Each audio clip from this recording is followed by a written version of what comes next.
Bonsoir à tous. Tout d'abord, ce message du président Faure Gnassingbé adressé à son Excellence, Monsieur Abdirabo Mansour Hadi, président de la République du Yémen. C'est à l'occasion de la fête nationale de ce pays. Le peuple et le gouvernement togolais, écrit le président Faure Gnassingbé, se joignent à moi pour vous adresser nos très vives et chaleureuses félicitations ainsi que nos sincères vœux de santé pour vous-même et ceux de paix, de stabilité, de prospérité pour la nation yéménite. En vous réaffirmant ma disponibilité à œuvrer ensemble avec vous au renforcement des liens d'amitié et de coopération qui existent entre nos deux pays.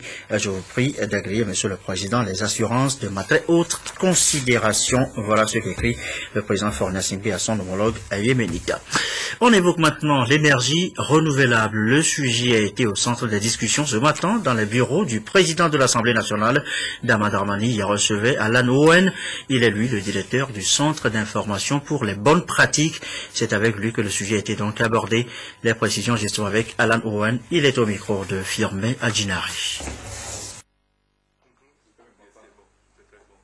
The reason we came here is we were originally here in Togo in November 2013. Nous sommes venus cette fois-ci parce que nous étions déjà ici en novembre passé 2013. Nous avons visité brièvement le Togo en novembre 2013 et nous sommes repartis. Nous avons réfléchi beaucoup et nous avons décidé de revenir, passer un peu plus de temps et aller jusqu'aux zones rurales. Et donc on va jusqu'au nord pour visiter différentes localités et discuter avec la population, comprendre un peu les besoins des gens. Nous pensons travailler plus dans le domaine des énergies renouvelables. Nous allons voir les pratiques, par exemple, agricoles, dans le domaine de peut-être l'irrigation qui peut peut-être aider l'agriculture au même moment, mais en utilisant par exemple les panneaux solaires pour le pompage. Et voilà l'audience donc accordée ce matin par le président de l'Assemblée nationale. Cela dit, on en vient à cette menace. Nous l'annoncions à titre menace que constitue toujours la prolifération des armes légères et de petit calibre. Comment éliminer le phénomène? Grande préoccupation parlementaires et sénateurs d'ici et d'ailleurs tentent depuis ce matin d'organiser une riposte appropriée. Claude Bonfaux, Firmin Adjinari. La question sécuritaire liée aux violences armées devient une préoccupation majeure pour les gouvernants. À ce titre, des stratégies se mettent en place en vue de parvenir à une lutte efficace contre la prolifération des armes légères et de petit calibre sur les continents. D'où cette rencontre internationale des parlementaires et sénateurs venus d'Afrique, d'Amérique latine, des Caraïbes, d'Asie et d'Europe.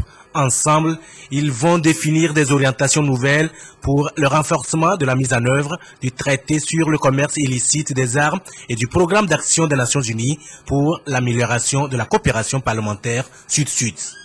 Les parlementaires ont trouvé l'opportunité, étant donné qu'ils sont les représentants des populations, de coordonner leurs actions, leurs réflexions pour créer une politique cohérente en vue de lutter efficacement contre la prolifération des armes légères et de petit calibre. Vous savez très bien que les pays, il y a des traités nationaux, des traités sous-régionaux, mais qui n'ont pas toujours porté leurs fruits. Le message essentiel de cette conférence, c'est de faire comprendre à l'ensemble de la population que sans la lutte contre les armes, aucune économie ne peut fleurir, aucune sécurité ne peut être durable, aucune promotion des droits de l'homme ne peut être garantie. Le maintien de la paix et la sécurité internationale constituent donc des valeurs que l'on doit sauvegarder pour une bonne croissance économique des nations. Et pour en arriver là, il faut mettre un terme au transfert d'armes vers des pays qui sont aujourd'hui le théâtre d'instabilité ou de conflits.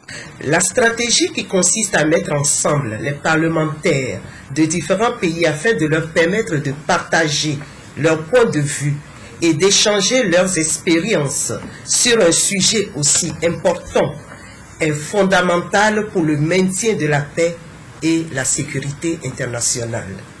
Les conséquences désastreuses et déplorables sur les vies humaines de la circulation illicite de ces armes ne sont plus à démontrer. Une situation qui doit interpeller tous les acteurs à plus d'engagement pour une véritable lutte contre la prolifération des armes légères et de petit calibre. Écho du dialogue politique, 4e jour de discussion ce jeudi entre la classe politique togolaise, les partis parlementaires notamment. Que retient-on précisément à l'issue de ce 4e jour? Eh bien, ils sont tombés d'accord sur un certain nombre de préalables. Voici d'ailleurs le communiqué du jour.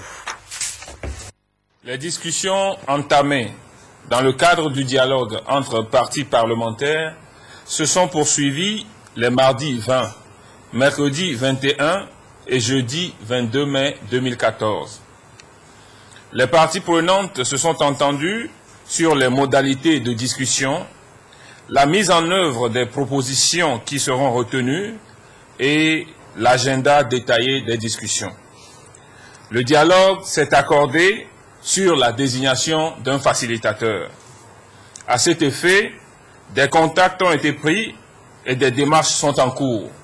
Fait à Lomé le 22 mai 2014, le dialogue. Il est 20h et il est 20h07. Autre sujet évoqué, le climat des affaires au Togo. Il est à l'amélioration constante. Le gouvernement y travaille, appuyé dans ses efforts par la Banque mondiale. Des réformes ont été opérées. Les opérateurs économiques ont été encore mis au courant. Ce matin, Solim Dawi et Demsoussou. Faire du Togo un carrefour économique où entreprendre devient plus facile, plus rapide et moins cher. Le rêve se réalise progressivement et cela pour attirer beaucoup plus d'investisseurs afin que le Togo soit d'ici à 2030 un pays émergent. En ce sens, plusieurs réformes ont été entreprises cette année. Le gouvernement a encore facilité la création des entreprises à travers la mise en place du centre de formalité des entreprises CFE par la publication instantanée de la création des entreprises sur le site du CFE à 5 000 francs au lieu de 61 000 francs CFA précédemment. Dans la même optique, on note également la délivrance du permis de construire, l'obtention des titres fonciers et la réduction de la taxe sur les salaires de 5 à 3%. Les entrepreneurs peuvent créer une SARL à partir d'un capital de 100 000 francs CFA au lieu de 1 million en ayant le choix de recourir à un acte notarié ou à un acte sous seing privé. Aujourd'hui, nous avons réduit les coûts et le temps pour créer une entreprise. Et au niveau même de la protection des investisseurs, également, il y a des réformes qui sont entreprises pour la protection, que l'investisseur ne s'inquiète pas en cas de litige, qu'il puisse être rapidement écouté, traité et que pour un investisseur, le temps, c'est de l'argent. Autant de réformes incitatives pour améliorer le climat des affaires au Togo. Et la Banque mondiale applaudit cette volonté qui facilite l'exercice des activités économiques. Au niveau de la création de l'entreprise, je peux vous assurer que le décret qui a été pris il y a 2 jours, qui réduit le temps de création de l'entreprise, et particulièrement celui qui rend la faculté à celui qui crée l'entreprise de faire un acte sous seing privé, c'est-à-dire simplement 2 personnes signent un acte, ou de passer devant un notaire, il n'y a que 4 pays dans l'ensemble de l'Afrique de l'Ouest qui l'ont fait. Donc le Togo est le 4e pays à accéder à cela. Je pense que c'est une étape très importante. Il faut aller de l'avant, mais il faut déjà reconnaître ce qui a été fait. Je crois que c'est une bonne chose. Le gouvernement veut donc intensifier les investissements dans les secteurs susceptibles d'accroître l'économie nationale. Le ministre d'État Solito, qui est son représentant, le Premier ministre, à cette rencontre d'échange, l'a si bien réitéré. L'ensemble des principales réformes effectuées sont les fruits des efforts conjugués du gouvernement et des acteurs du secteur privé. C'est le lieu pour moi de féliciter, au nom du président de la République et du Premier ministre, tous les départements ministériels et tous les départements des secteurs impliqués dans ce processus de réforme. Les innovations se poursuivent et il reste, entre autres, à accélérer la mise en place du guichet unique du commerce extérieur et réduire de façon significative les formalités fiscales. Une amélioration du climat des affaires qui, logiquement, devrait booster les projets de développement. Le Togo, vous le savez, travaille en ce moment à être éligible au programme Millennium Challenge Corporation, une affaire de tous. Les acteurs de la société civile sont appelés à joindre leurs efforts à celui du gouvernement. Les précisions de Douaré, Rachel Aouf. Le Togo s'investit à bénéficier des avantages du Millennium Challenge Corporation, MCC, un programme des Nations Unies chargé d'octroyer d'importants fonds sous forme de dons aux pays en voie de développement. Et pour une meilleure appropriation du processus, les acteurs de la société civile sont formés et informés sur les indicateurs du MCC. Ces acteurs de la société civile doivent également connaître leur rôle pour permettre au Togo d'être éligible à ce programme. L'atelier d'aujourd'hui a pour objectif de permettre à la société civile de jouer pleinement un rôle depuis le début de l'éligibilité jusqu'à la mise en œuvre du programme qui va découler de tout ce processus. Le programme des Nations Unies pour le développement PNUD soutient le gouvernement dans ce processus avec pour objectif d'accompagner le Togo à remplir un certain nombre de critères, à savoir la bonne gouvernance, l'investissement dans le capital humain, l'encouragement de la liberté économique. Le MCA est un programme qui permet de mobiliser des dons de très grande importance, allant jusqu'à 700 millions de dollars pour un seul programme. Et c'est une opportunité que le gouvernement veut saisir et le PNUD, compte tenu de son mandat, est aux côtés du gouvernement pour que cela devienne une réalité. Le Togo, vous le savez, est pleinement engagé sous l'impulsion du président Faure Gnassingbé à éradiquer la pauvreté. Le président donc a voulu que nous saisissions cette opportunité pour agir en faveur des populations. Et cet engagement est surtout marqué par le rôle d'impulsion qu'il a choisi lui-même de jouer dans le cadre de la cellule appelée à travailler pour l'éligibilité du Togo. Et ça, c'est un engagement important. Après la société civile, le secteur privé sera également sensibilisé pour amener plus la population à accompagner le gouvernement dans sa politique de développement et de réduction de la pauvreté pour qu'à terme bénéficier du Millennium Challenge Corporation. Et les projets de développement, ça commence à la base justement. Ces populations vulnérables à qui le gouvernement tend la main, donne un coup de pouce à travers le Fonds national de la finance inclusive. La ministre Victoire Dogo était à Palimé ce jeudi pour s'assurer que l'aide parvient aux bénéficiaires. Une tournée suivie par Prudence Issou.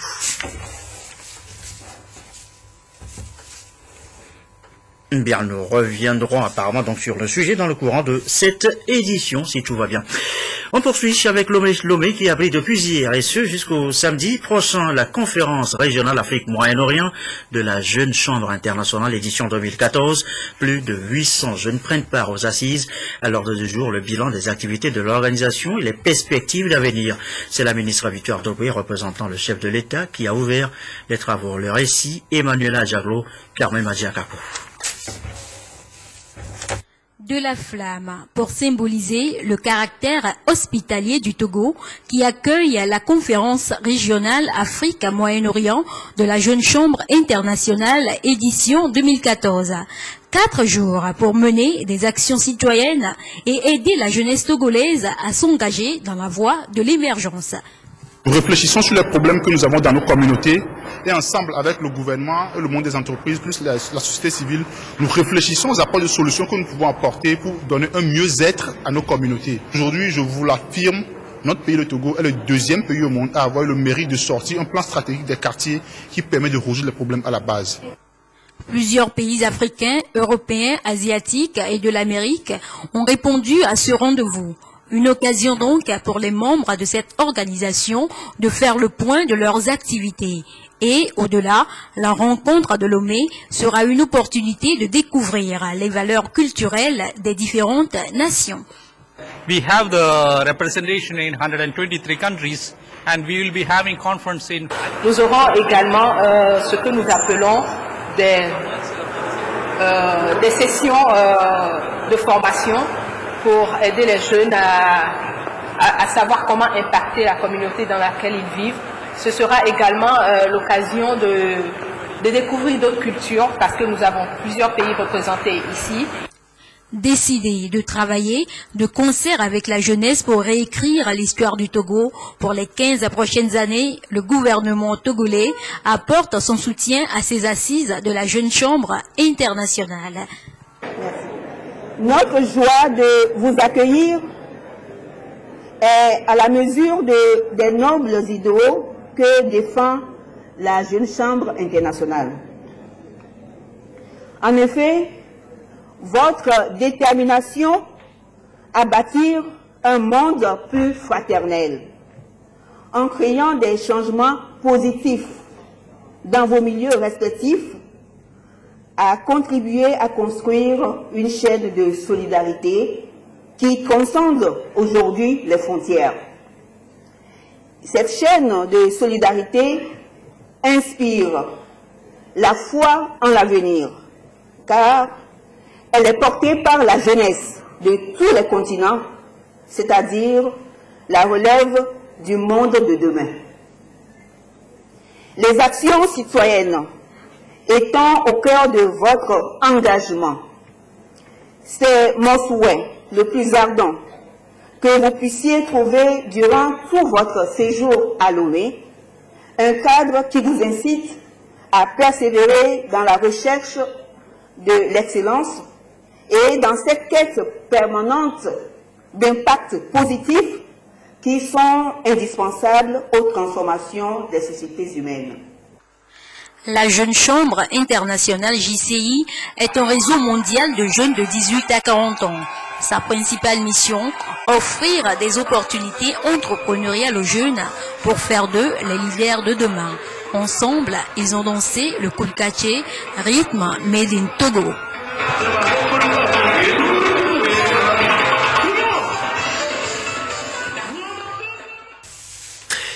Il faut plus de Togolais dans les organisations et institutions internationales. Ce n'est pas une simple proclamation. Le ministère des Affaires étrangères est décidé à en faire la promotion. C'est à travers une plateforme présentée lundi dernier à la presse. Les précisions de Arnaud Kidjouf. Sur les 38 organisations et institutions internationales dont le Togo est membre, seulement 140 Togolais font partie du personnel et pourtant les compétences existent. Dans la mise en œuvre de la stratégie de croissance accélérée et de promotion de l'emploi SCAP, le ministère des Affaires étrangères veut promouvoir l'emploi à l'international pour ainsi renforcer à terme le rayonnement du pays par la présence des Togolais au sein des organisations et institutions internationales. Les informations sur les différentes opportunités sont diffusées et quotidiennement mises à jour sur la plateforme créée sur le site officiel du ministère pour faciliter les recherches aux postulants. Aujourd'hui, le président de la République voudrait qu'à travers notre département, donc le ministère des Affaires étrangères et de la coopération, nous puissions aider tous ceux qui postulent à la fonction publique internationale. Avant, les gens s'inscrivaient sur les sites et eux-mêmes font le suivi de leur candidature. Désormais, avec cette plateforme, si l'inscription est faite sur le site, c'est-à-dire que le gouvernement togolais est informé de l'inscription sur la plateforme et le gouvernement togolais fait le suivi de cette inscription sur la plateforme jusqu'à l'aboutissement du dossier. La plateforme à consulter sur le site www.diplomatie.gouv.tg renseignera quotidiennement les postulants et les aidera à effectuer aisément les recherches relatives aux postes vacants, avis de recrutement ainsi qu'aux offres de bourses et de stages publiées par les organisations et institutions internationales pour ainsi corriger la sous-représentativité du Togo dans ces instances. La lutte contre le VIH-Sida s'invite dans les tribunaux de première instance. Les magistrats renforcent leur capacité sur le sujet. Quelle conduite par exemple tenir face aux personnes atteintes de VIH-Sida? Pas de discrimination, pas de stigmatisation. Les droits humains doivent être respectés pour tous. L'essentiel de la formation. Reportage, Solange Koulou, Nancy Tchana, Charlotte Moussime. Le magistrats des tribunaux de première instance du Togo s'intéressent aux questions de santé publique. Ici, ils s'informent sur les développements épidémiologiques, la stigmatisation et la discrimination, qui sont les grands fléaux qui freinent les efforts en matière de lutte contre le VIH-Sida. Le noyau anti-sida du ministère de la Justice a initié ce projet avec l'appui financier et technique de ses partenaires. Le VIH n'est plus seulement un problème médical. C'est devenu un problème de droits humains. Les personnes vivant avec le VIH font beaucoup objet de discrimination et de stigmatisation. Donc il va falloir sensibiliser toute la population sur ce phénomène qui écarte les gens des services de prévention et autres du VIH. Le gouvernement se félicite d'une telle démarche initiée par les magistrats. Cette formation vient donc à propos pour permettre aux magistrats des tribunaux du Togo ainsi qu'aux membres de notre noyau anti-sida de recevoir des informations plus récentes sur la riposte au VIH, la manière de lutter mieux contre la discrimination et la stigmatisation subie par les personnes vivant avec le VIH. Je ne saurais terminer mon propos sans féliciter et remercier tous les acteurs impliqués dans la lutte contre le sida au Togo et plus particulièrement les personnes vivant avec le VIH pour leur courage. Cette rencontre est la première activité menée par le noyau anti-sida du ministère de la Justice après l'exécution en 2008 et 2009 des 2 projets pilotes portant sur le VIH, la tuberculose et la drogue en milieu carcéral. Nous l'annoncions en titre tout à l'heure, la revue des activités du programme national de lutte contre la tuberculose vient de s'achever. Quels résultats, quelles recommandations pour l'exercice à retenir? Les précisions, Sonia Meniko, Medina Bacha, Salavi. Revue des activités du programme national de lutte contre la tuberculose par des experts de l'Organisation mondiale de la santé. Selon les résultats de cette mission, les efforts sont encourageants, en témoigne la baisse du taux de mortalité relativement à cette maladie. Le programme a fait de gros efforts, notamment en ce qui concerne le suivi des patients. En effet, depuis 2000, où seulement 60% des patients tuberculeux guérissaient, aujourd'hui on est passé à 86%. La mortalité liée à la tuberculose, qui atteignait les 17% dans les années 90, est descendue jusqu'à 4%. Cependant, il existe des défis qu'il faut relever. L'une des premières recommandations, c'est un engagement beaucoup plus appuyé de l'État pour avoir une certaine autonomie financière, pour mettre plus de ressources à la disposition du programme. Depuis 2003, la lutte contre la tuberculose a fait des progrès. Le taux de succès thérapeutique est passé de 60% en 2003 à 84% en 2011. 72% des malades co-infectés ont été mis sous ARV. Grâce à l'engagement du gouvernement togolais et la mobilisation des partenaires nationaux et internationaux, la lutte contre la tuberculose connaît des succès éclatants depuis 2003. Le gouvernement togolais, à travers le ministère de la Santé, s'engage à mobiliser toutes les énergies afin de mettre en œuvre les recommandations issues de la revue qui vient d'être effectuée. Les recommandations de la revue seront prises en compte dans l'élaboration du nouveau plan stratégique de lutte contre la tuberculose qui s'étend sur la période 2015-2019. Cela devra permettre de mobiliser plus efficacement les financements, surtout auprès du Fonds mondial. Également dans l'actualité ce jeudi, cette opération de charme de la BAD, la Banque africaine de développement, une opération séduction envers les acteurs de la société civile. La BAD se dévoile à eux, notamment sur ses attributions, sa mission, sa gestion de projets de financement. But de l'opération, impliquer davantage la société civile dans la réalisation de certains projets. Désiré Dabovi, Isidore Koubatine. Elles étaient nombreuses, les organisations de la société civile togolaise, à répondre à ce rendez-vous d'échange et de partage voulu par la Banque africaine de développement BAD. Une première depuis la création de cette institution financière africaine pour présenter à la société civile togolaise ses différentes missions et surtout ses domaines d'intervention pour le développement socio-économique du Togo. Cette journée porte ouverte de la Banque africaine de développement a été organisée dans le cadre des festivités marquant le cinquantenaire de la Banque africaine de développement, mais également le 49e assemblée annuelle de la Banque africaine de développement qui a actuellement lieu à Kigali.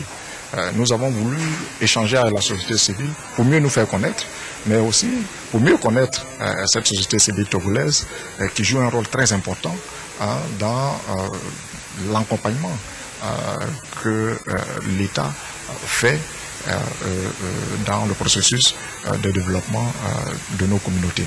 Ces projections sur la gestion des portefeuilles de la banque au Togo ont été d'une importance capitale pour la société civile qui voit déjà naître un partenariat. Et nous, en tant qu'organisation de la société civile, ça nous donne l'opportunité d'avoir une idée plus claire de ce qui se fait et d'apporter, nous, notre contribution, étant donné que nous constituons des intermédiaires entre le gouvernement, les partenaires et la population. Ça nous permet d'apporter la bonne information et aussi d'insister davantage sur l'implication de la société civile à toutes les phases, depuis la conception jusqu'au suivi et évaluation, en passant bien entendu par l'exécution. Cette démarche de la BAD s'inscrit dans sa nouvelle vision stratégique décennale 2013-2022 avec les organisations de la société civile pour promouvoir le développement au service de toute la population togolaise.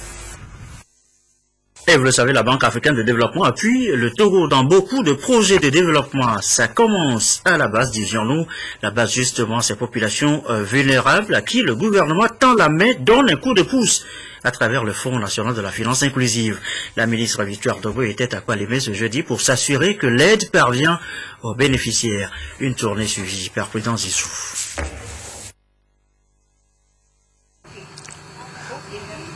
L'accès des pauvres aux services financiers APSEF, premier produit du FNFI, atteint de manière progressive les couches les plus vulnérables du Togo.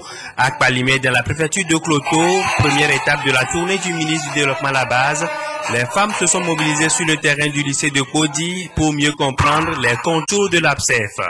Pour ces bénéficiaires, fini les difficultés d'accès au crédit et c'est le soulagement.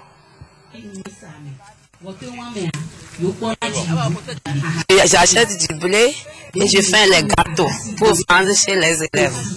Et maintenant, j'ai reçu l'argent. Je vais débuter pour que mes enfants soient heureux dans la maison.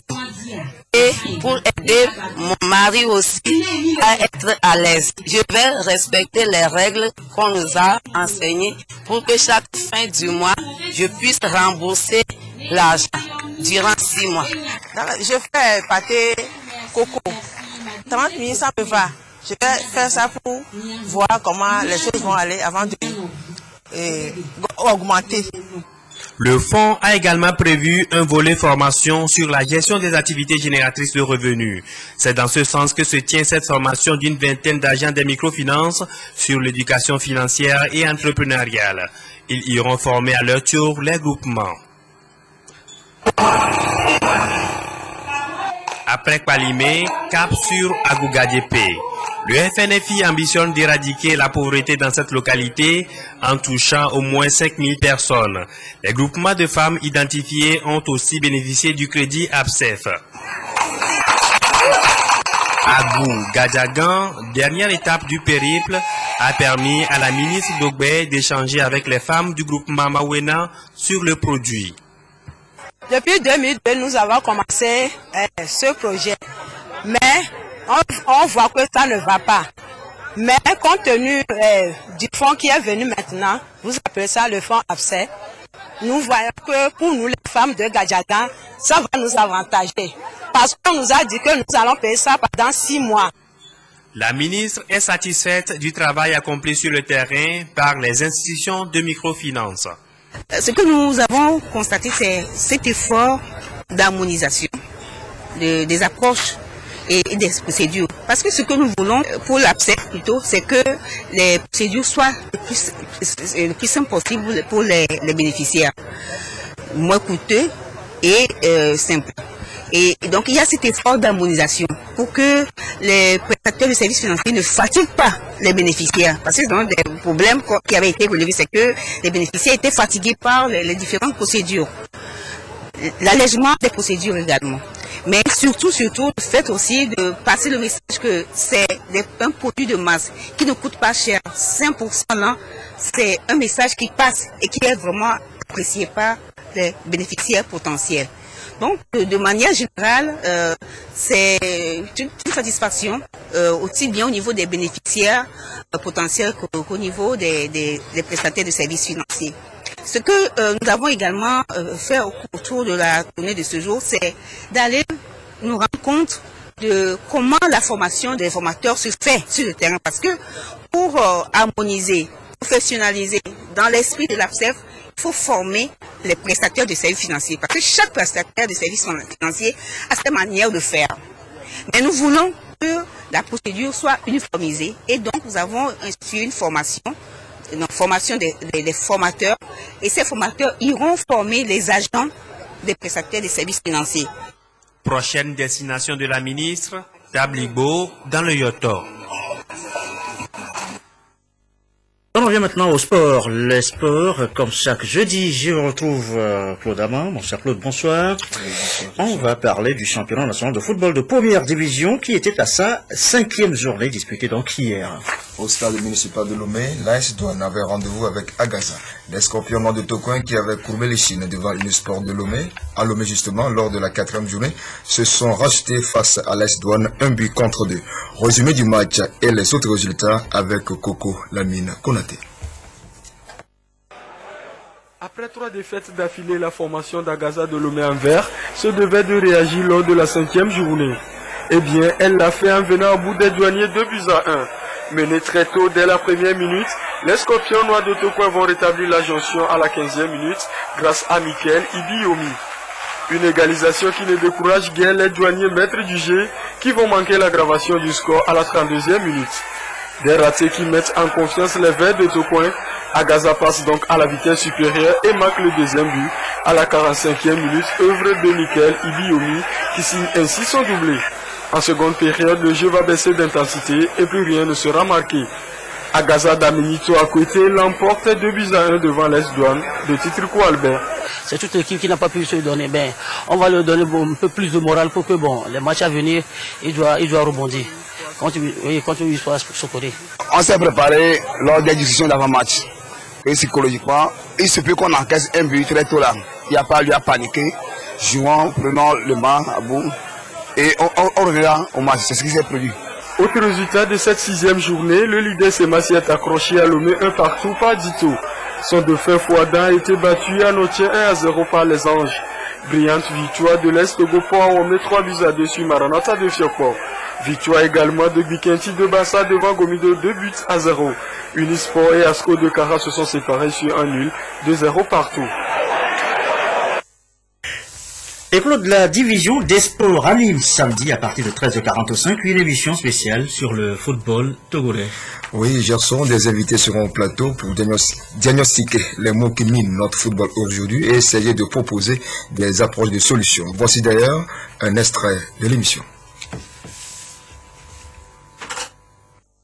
Il n'y a pas de recette miracle dans le football. Un club, c'est depuis la base jusqu'au président. C'est ce que je dis, c'est les petits joueurs, les grands joueurs, les supporters, les dirigeants et le président du club. Il faut que tout soit organisé sur des bases saines, sur la conception qui veut que l'on adhère au club parce qu'il aime le club, pas par obligation. Il faut que les présidents d'un club, les comités directeurs d'un club se mettent en question pour réorganiser le système à partir de la base. Il faut que nos dirigeants se le saisissent, qu'ils sachent ce qu'ils veulent. Ils veulent servir le sport ou ils veulent servir leur intérêt. S'ils veulent servir l'intérêt, ils n'ont pas leur place là-bas, qu'ils quittent. Mais si quelqu'un vient pour servir le sport, qu'il apprenne les tests et les règlements qui régissent ce sport-là, qui se mettent à la hauteur. Servir le sport, en fait, peut-être nous-mêmes avons été des sportifs. Peut-être en notre temps, on n'a pas été des sportifs de haut niveau, mais on a aimé servir le sport. C'est-à-dire le service sans intérêt et avec comme objectif faire partager l'amour du sport à la jeunesse.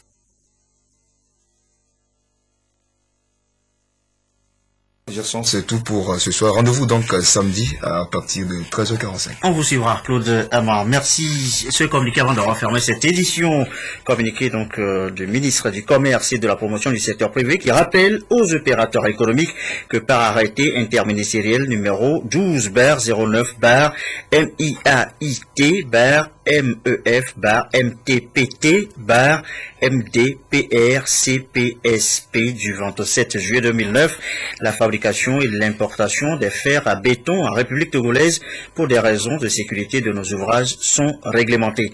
À cet effet, tous les opérateurs économiques importateurs des fers à béton doivent impérativement se faire enregistrer à la direction du commerce intérieur et de la concurrence au ministère du Commerce et de la Promotion du secteur privé avant le 30 juin 2014 à 17h30, délai de rigueur. Tout importateur qui ne se sera pas fait enregistrer avant cette date se verra refuser l'entrée de ses marchandises sur le territoire national. Pour toute information relative aux conditions d'enregistrement des opérateurs économiques importateurs des fers à béton en République togolaise, priez contacter la direction du commerce intérieur et de la concurrence au numéro suivant, téléphone 22 34 07 76, 22 34 53 35 et le 22 40 55 33. Fin de cette édition donc. Notez que le dialogue politique a achevé son 4e jour de discussion ce jeudi. Les parties prenantes sont tombées d'accord, entre autres, sur les modalités de discussion, la désignation du facilitateur. Nous avons suivi le communiqué qui a sanctionné les travaux ce jeudi. La météo ce soir, Cléo Sabine Poko pour les prévisions tout à l'heure. 21h15, l'antenne aux femmes. La femme dans la communication, thème du jour, avec Dorothée Tabiou Ibrahima et ses invités. 22h30, nos dernières infos. Merci à vous qui nous suivez ce soir à Palimé, dans le Cloto et à Accra au Ghana. Excellente fin de soirée chez vous.